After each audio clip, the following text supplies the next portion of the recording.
I'm Dutch, so like colonizing other countries, hardcore runs in my blood, right? So listen, today I have this goofy ass project that is basically happy hardcore with Vocaloid sprinkles in there because why the fuck not, right? And I'm gonna break it down for you guys because I felt like it. And you might be thinking, oh, it's just like beat channel, you make beats. No, bro, I'm a fucking EDM producer. Shut up. So this is the project, right? I already have it open, as you can see. It's also really early in the morning, so I'm kind of like, I'm still waking up somehow. I woke up like 2 hours ago and I'm still tired. But here we are. I haven't uploaded in a while, and I was like, what's a fun video I could do, or what's something I could upload? Here we are, happy hardcore, how to make happy hardcore, right? So, this is it. It's pretty simple. It's more complex than beats, obviously, but after you watching this, I hope most of you will get it and will be able to make your own happy hardcore songs. That is the goal, right?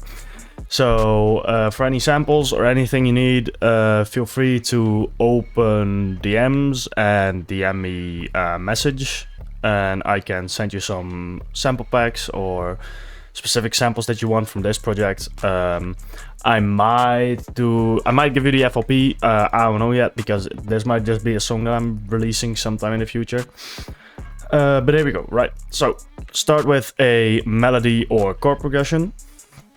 This chord progression, let me see if I have the full one. This is the full chord progression, basically, right? This thing. That's not what I wanted. Yeah, there we go. This is the chord progression. I'm gonna put it into a piano real quick, like this. Piano is kind of shitty, but no one gives a fuck. This is the piano, the melody. Yeah, no, piano, chords, you know. So this is what I started with. This is also pitched down 3 octaves than the drop. The drop is pitched up 3 octaves because I had a whole project which was kind of random, so I deleted it and started over, right? So this is the chord progression. It sounds like this.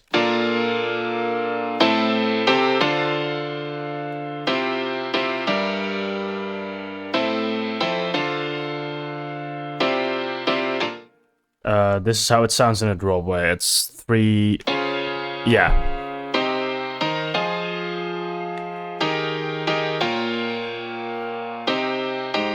That's how it sounds. This is what I did to it. When you make this genre, it's gonna give you a headache, and you're gonna wish that you were never born, because cutting up these chords, holy shit, cutting up these chords was a big fucking hoo-ha hustle, bullshit. It was annoying as fuck. But this is what I came up with the top melody. This is what it sounds like, cut up and chopped up and everything. So here you go.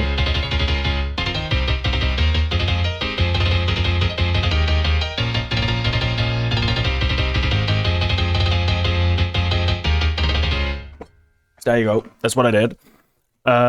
Basically, you have to see it again. Like I keep saying this in everything when I talk about flows.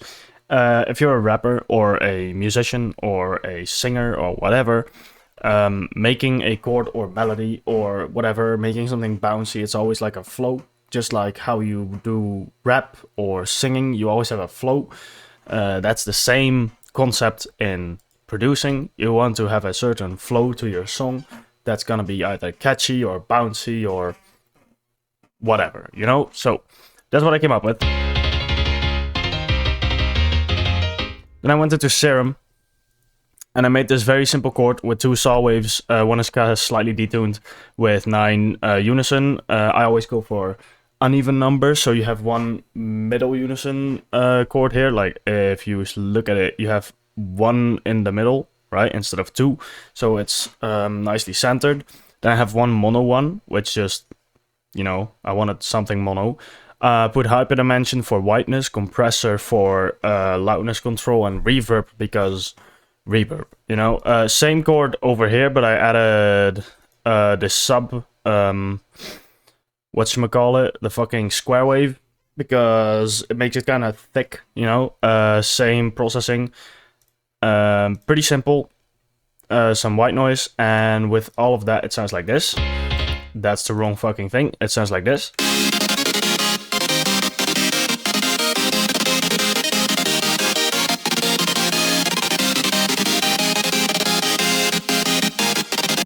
with a very simple bass line under that. I'm pretty sure it's just it's just a sine wave, distortion and compression.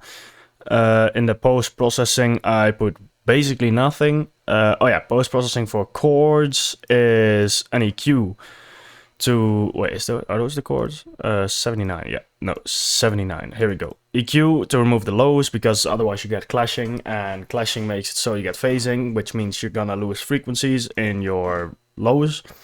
This EQ to boost some of the like low mids and high mids, an OTT to make it sound slightly stronger. This bass has no post-processing, it's just a sine wave, so very simple. Then I have these leads that are harmonized, which this one is just another sine wave that's slightly detuned with noise. No post-processing on that, apart from in the mixer, which is just an EQ to remove lows, boost high, so if you had a nice crispy sound.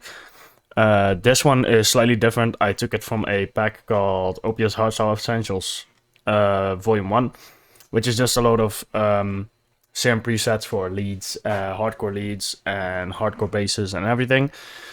Distortion filter for the lows, EQ for the lows, and compression. Which the first one sounds like this. Sounds pretty dry, but that's just so it balances out this lead, which sounds like this. Because that one is pretty detuned and fucked, so I made this one to support the other one, right? So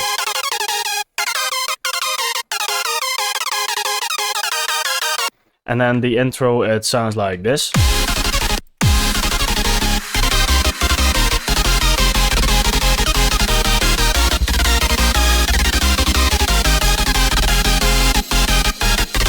Then to start introducing the drop, I have this little ARP thingy, which sounds like this. Which is literally just a another like saw wave with slight, not that detuned, but 9 unison and a square wave, which the square wave on its own sounds like this. I use square waves for plugs because it just sounds nice and like, you know, I just added that distortion and high dimension for whiteness. I made it plucky in here, so I removed the decay, made it like slightly less release isn't that much, sustain is off and hold is off, so you get this plucky sound.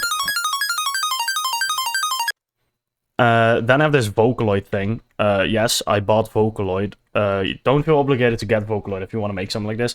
You don't need to make, you don't need Vocaloid to make happy hardcore, but I just thought it was a nice touch, so I have this.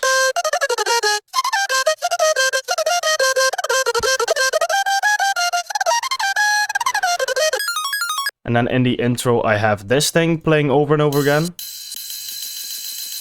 Right? So you have this. Then I have this future bass crash, which is pretty short, but it balances nicely with the downfall. This is more for transient and impact, and this one is just so it actually falls down, so... And then with the ARP and Vocaloid, it sounds like this.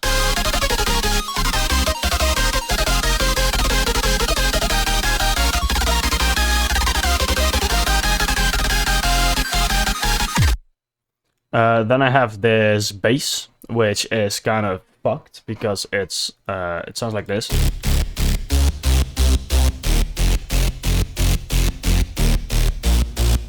There is 2 basses here, which this one is the sub bass, which is this weird ass fucking spectral wave, which is just because of crunchiness. This is the sub, which is for, well, sub, noise for crunch, distortion, compressor, reverb. No, I put reverb on this bass because, I don't know, it sounds nice. Then I have this LFO, so it shuts up when the kick plays, for sidechaining, right?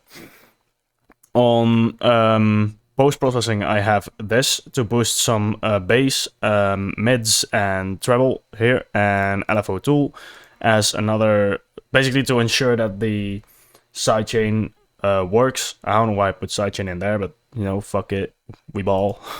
More reverb, it's really short decay and slightly wet. I made the sub reverbed because I like being illegal. I don't know, some fucking weird. This serum patch, which is the mid bass, which I did some wavetable position stuff to make it kind of weird, you know.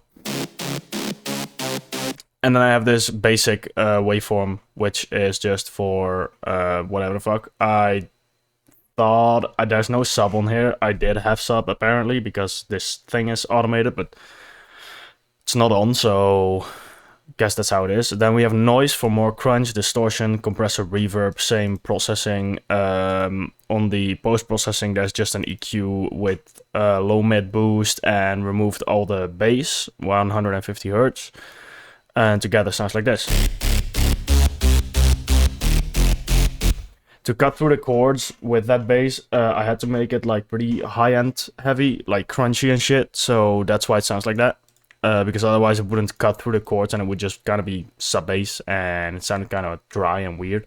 So that's the bass, right? Then I have this kick from this pack called Ethereal I just call it Ethereal Hardcore pack. I just call it that. It's not how you pronounce that, but who gives a fuck? There's kicks in here that are really good. Really good for like hands up or happy hardcore or house or whatever. I got this pack from Emilio, one of my friends from Spain, like a few years back, and I'm ever grateful for him teaching me about like genres, these kind of genres, because he's been making this for a while. Then I have this laser from OPS Hardcore Kick for some more transient. Together it sounds like this. On the kick I also have a transient enhancer, which makes it more clicky. Right? Then I have these,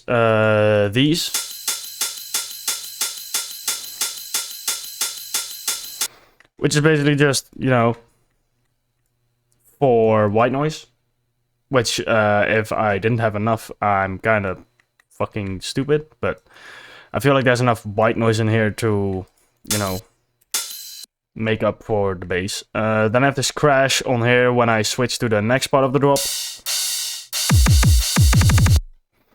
Then I have these leads over here, which is just a hardcore lead that does this,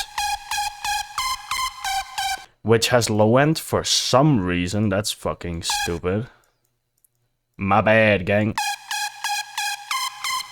Which is just another lead from the OPS Hardcore Volume 1. I think it's the same... No, it's a different one.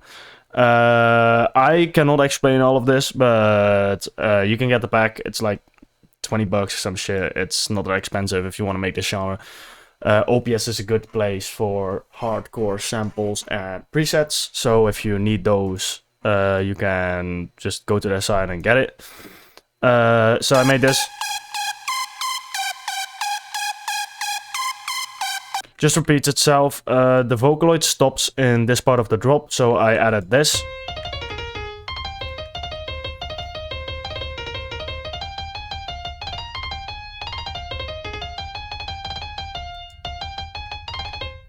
And that's the whole thing, basically. That's all there is. There's some sweeps and stuff, but you can figure that out. It's not that hard. A sweep every time the drop hits or changes.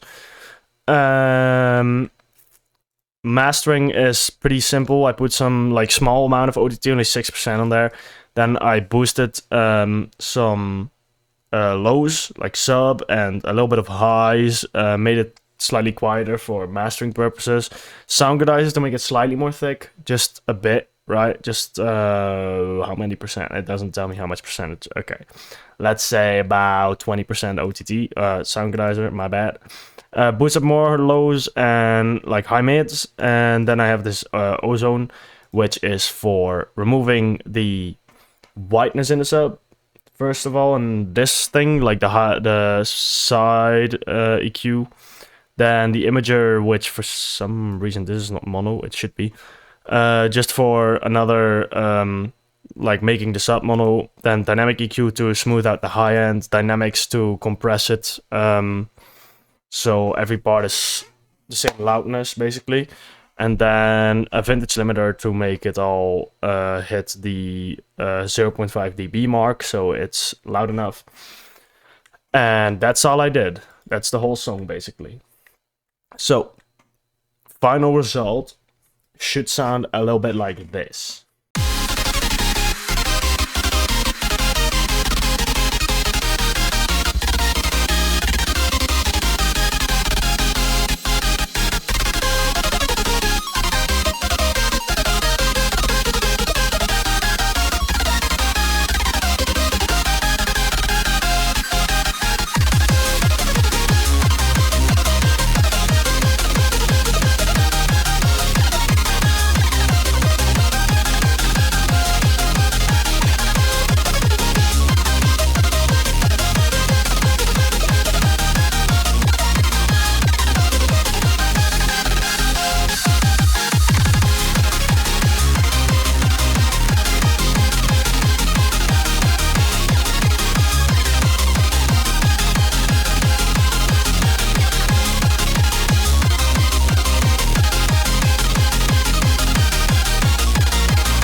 So I hope this was helpful to all of you, and now that you've seen this, you can kind of grasp the whole happy hardcore a bit better, maybe, if you didn't before.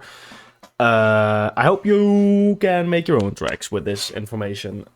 So thank you for watching, and I'll see you in the next video.